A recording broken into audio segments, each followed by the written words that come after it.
Time to pull up a chair. We've got another great story for you today in the R Lounge. When you gamble your retirement fund on your daughter's dream house, you're really betting against your own future. Today in the R Lounge, we delve into the high-stakes gamble of putting your golden years on the line for a family dream. Parents bought a house for a sister from retirement money I saved for them. I cut them off financially. The reason for writing this is because I, 33 male, feel financially exploited by my parents. My parents, Dad 68 and Mom 65, have worked hard all their lives and did their best to raise my sister, 29 female, and me. They provided us with everything they could. We weren't rich, but my parents made sure we never went without the essentials. They gave us a good education and a comfortable life.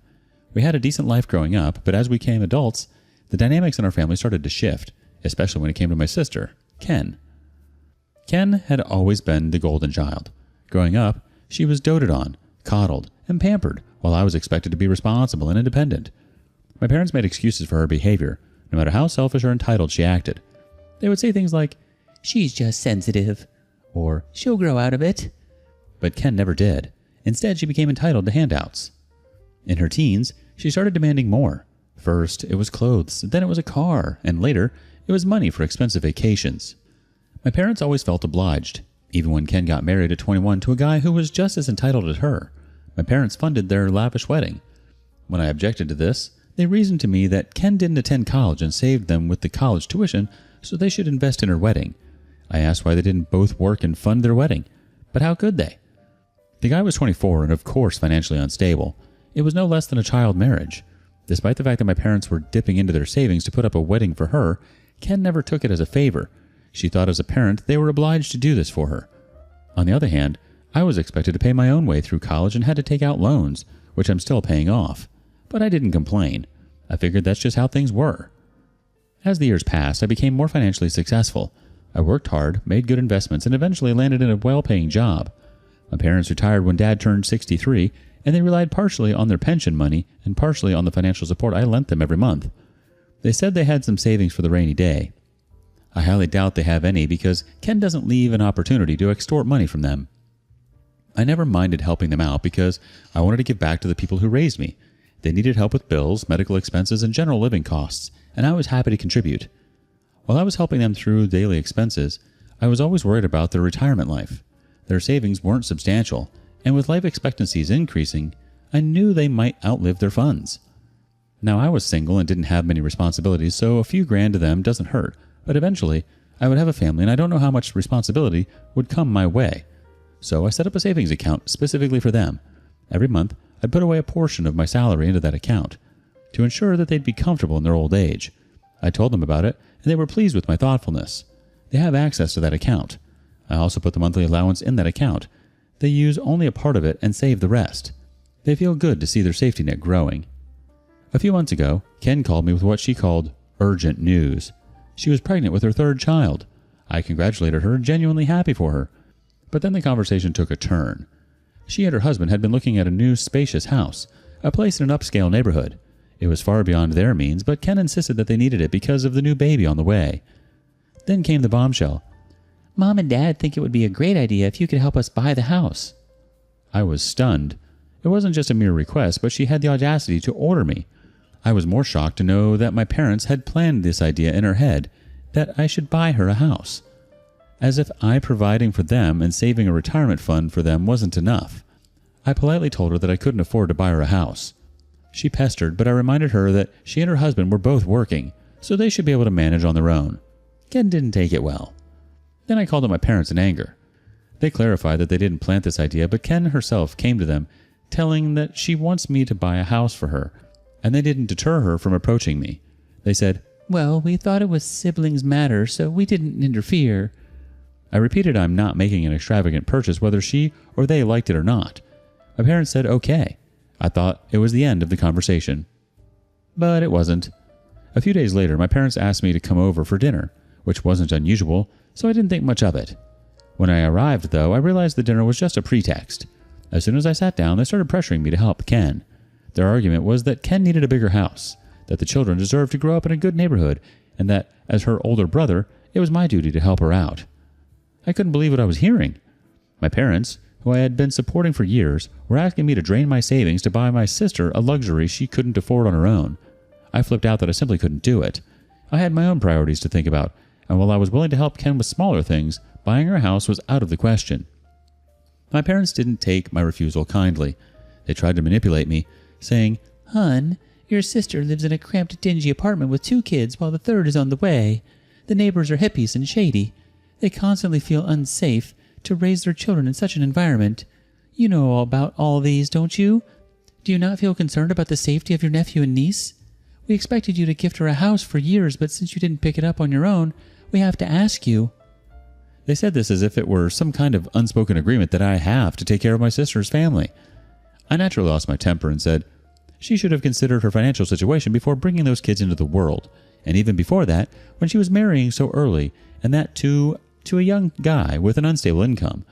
It's not my problem if she hasn't learned her lesson raising 2 kids in poverty, and now she's bringing a third into this. The argument got heated, and I felt cornered, but I stood my ground.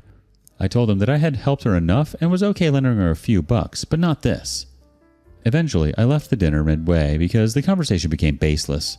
They were not ready to understand my point of view. After that night, things were tense. My parents stopped calling me as often, and when they did, the conversations were cold. I know I haven't done anything wrong, but their reactions are making me feel like the bad guy.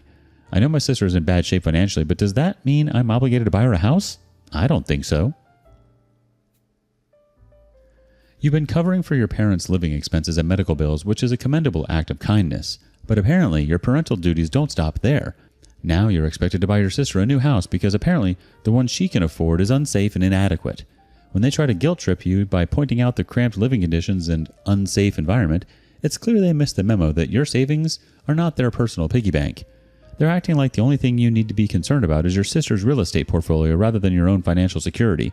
It's time they understand that while you're more than willing to help, which you should probably consider cutting off, your wallet isn't an all-you-can-eat buffet for every whim and fancy. Here's to hoping they finally realize that their golden child isn't your responsibility to provide for at the expense of your own financial well-being.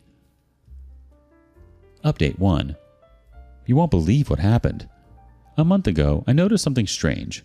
The retirement account I had been saving for my parents was suddenly emptied. All the money I had put aside for them was gone. I panicked, thinking the account might have been hacked or scammed. I called my parents immediately and asked if they had lost the debit card or if they shared the details with someone. Mom answered the phone, and when I told her about the theft, she was evasive. I could tell something was off. I asked her if she knew about it, and she denied it. However, when I pestered and said I was going to involve the cops, she said she had lent the money to my aunt, her sister, who needed it for a medical emergency. My aunt and I aren't particularly close, but I know she's had health issues in the past, so I believed her. Still, something didn't sit right with me as to why my mom lied to me in the first place. But then I let it slide. A week later, I was just thinking about the money I was about to put this month into that account. I realized I should check on Aunt. I haven't spoken to her for ages. To my surprise, rather shocked, she told me Mom had been out of touch with her for many months. When I mentioned the money, she was completely confused. She had no idea what I was talking about and assured me she hadn't asked my parents for anything. I instantly knew what had happened to my money. I immediately drove home and asked them directly, "You gave away the money to Ken, didn't you?" Mom tried to dodge the bullet, saying, "No, we gave it to your aunt." I snapped at her to stop the BS and told her I spoke to my aunt. Then Mom broke down and confessed they had given the money to Ken to buy the house she wanted. My worst fears came true, and I freaked out.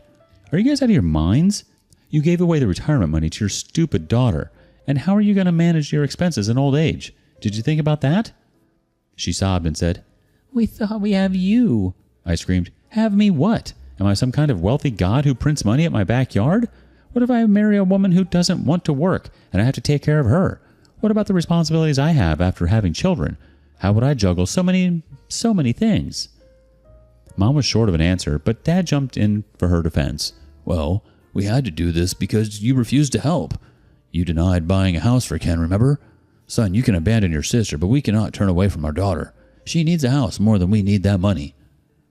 I was flabbergasted at his response. "Oh, really? She needs the house more than you need retirement money. So basically I'm a fool to have lived frugally for the last 10 years and saved this fund for you guys." It would be an understatement if I said I felt disheartened. I was furious.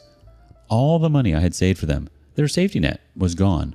Spent on a luxury my sister can't afford. Yes, that's right.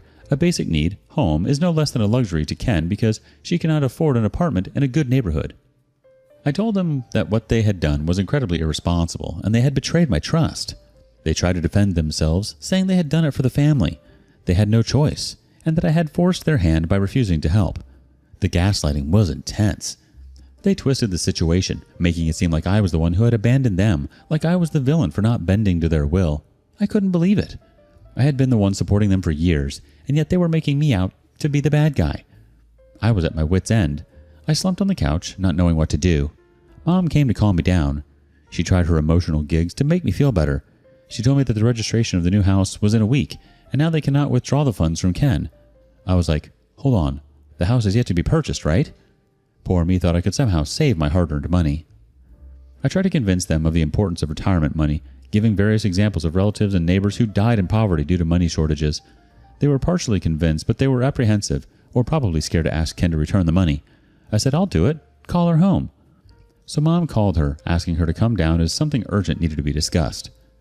She came over, and I tried to knock some sense into her head that buying a house out of a parent's safety fund wasn't a good idea. Instead, they should save up and buy something in their budget. But she's an entitled woman. How could she let go of the money she had already conquered? She put her foot down and said she was not going to return it. She in fact said she had already made the payment, so she can't return it. Our discussion blew into an ugly fight. I also remained on my grounds and told my parents unless they withdrew the money and put it back into the retirement account, I would cut them off financially. No more help with bills, no more money for groceries, nothing. I didn't want to do it, but I felt like I had no other choice. They needed to understand the consequences of their actions. Ken came to the rescue, assuring them not to worry and that she would take care of them if I cut them off. She said it in such a casual, flippant way as if it was no big deal. My parents latched onto her words like a lifeline. I knew better. Ken had never been responsible for anything in her life. She was used to taking, not giving. I warned my parents that they were making a huge mistake, but they wouldn't listen. They were convinced that Ken would come through for them, and nothing I said could change their minds. I cannot fathom how foolish people could be. Ken and her husband are barely able to make ends meet. How would they take care of our parents? Yes, moving to their own house from the apartment would save them the rent, but is that money enough to take care of parents? Plus, they would have a mortgage to pay. The money my parents gave to her would cover barely 40% of the price. But she is a delusional being. Not only she, but her husband too, has zero finance planning. The confrontation made me dizzy, and I ultimately stormed out with my last words that from now on, they shouldn't count on me for any financial needs whatsoever. It's been a couple of weeks since then. I was hoping for some sort of miracle to happen, and they withdraw the money, but it doesn't happen this way.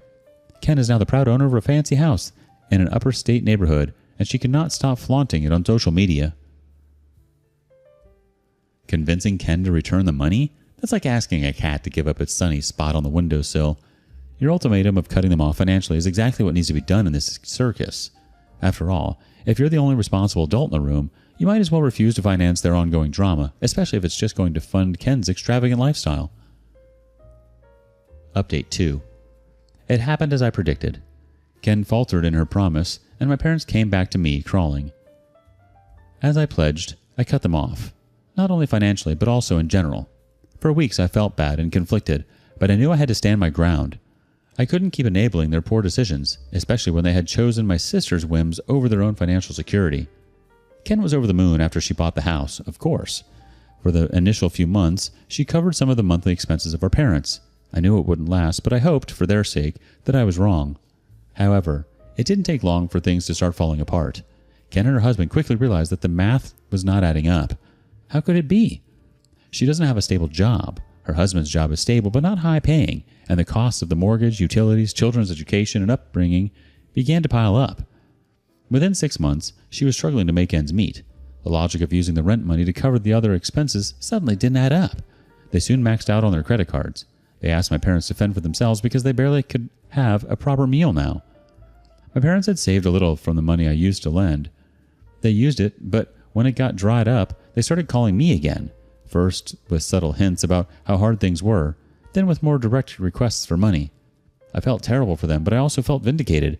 This was exactly what I warned them about. After talking to them a few times, I ignored their calls and texts. I don't feel good about it, but still, I'm holding on to my grounds for my own sanity.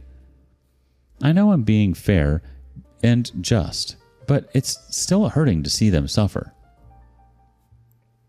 They did it to themselves, OP. You did nothing wrong. You were enabling them for a long time. Update 3. A lot of drama happened. Phew, where do I begin? A week ago, I received a call from my mom. I initially ignored, but she persistently called. I sensed it was urgent. I responded. She sounded desperate, her voice trembling. She told me Ken had sold the house and moved out of the city. I was like, so what? After I pulled the plug on the financial support, they went to Ken and gave her a choice. Either pay the monthly allowances I used to pay or give them back the money they had lent for buying the house. Ken, the entitled being, quarreled with my parents, and this time they didn't back off. Ultimately, she agreed to pay them a monthly allowance. After a month, Mom contacted her for the money, and she stalled it for a couple of weeks, and then suddenly she disappeared. Her number switched off and she has blocked all of us from social media. When my parents went to her place, the house was locked and some painting work was gone. They inquired and found out that the house belonged to someone else now. Evidently, she has sold and ran off to avoid paying back the money. What a fraudster. My mom cried, saying they were sorry, that they had made a wrong choice, that they didn't know what else to do. It was heartbreaking to hear that they are in trouble. They wanted me to fund them financially as I was doing it earlier. I wanted to help them, but I was reluctant to do so because now I felt exploited. So I said I needed some time to think because I had some other priorities coming up. I have been seeing a girl for 2 years now, and I think I'm ready to take the relationship to the next step. We want to move in together, move to a spacious house, and maybe get married next year. And all of these involve money, don't they? A week later, I went to meet them. They repeated the same stuff about how Ken vanished and blah blah. I reminded them that I had warned them about this and that I had tried to protect them from this very situation. My dad tried to argue, saying it was my responsibility, but I told him that responsibility goes both ways. They had chosen to put their trust in Ken instead of me, and now they had to face the outcome of that choice. It amazed me to see how they felt entitled to my money, as if it was some sort of unwritten rule that I have to bear their expenses despite what they have done to me. They tried to emotionally manipulate me that they had raised me, and now it was my responsibility to give it back to them. I said I agree, and I did try to pay it back, but you guys screwed up big time, and now I'm done being a patsy. They refused to accept that I was right, and they shouldn't have betrayed my trust and gone behind my back to help her. Instead, they gaslighted that this situation would have never occurred if I bought her a house. I understood there was no point arguing with them, and it was better to stay away from them for my own sanity. I said, "You shouldn't bite the hand which feeds you. You made a choice, and now you have to live with the consequences," and stormed out of the house. It's been a few days since that conversation, and I haven't heard from my parents since. I know they're struggling financially. It hurts, more than I can put into words. I never wanted it to come to this, but I had to take a stand. I had to show them that their actions had consequences. They spent their whole lives enabling Ken, and I don't think they'll ever change. As for Ken, I have no idea where she is now. We haven't spoken since she abandoned our parents, and honestly, I don't care to. I get that it's hard to watch them struggle, but hey, they're the ones who rolled the dice and bet the farm on Ken's fleeting sense of responsibility. It's almost like watching someone build a sandcastle at high tide. Amazing while it lasts, but it's just a matter of time before it's swept away. In the end, he took a stand and set boundaries. It's tough love, but sometimes it's the only kind that works. You're not a financial ATM or a human safety net for their poor decisions. As for Ken, she's probably off on some tropical island, sipping cocktails and laughing at how easily she pulled off the biggest con of her life. What would you do if you were OP? Thank you for joining us today in the R Lounge. Be sure to like and subscribe and hit that notification bell so you don't miss out on our next video. See you soon, and put your chair back where you found it.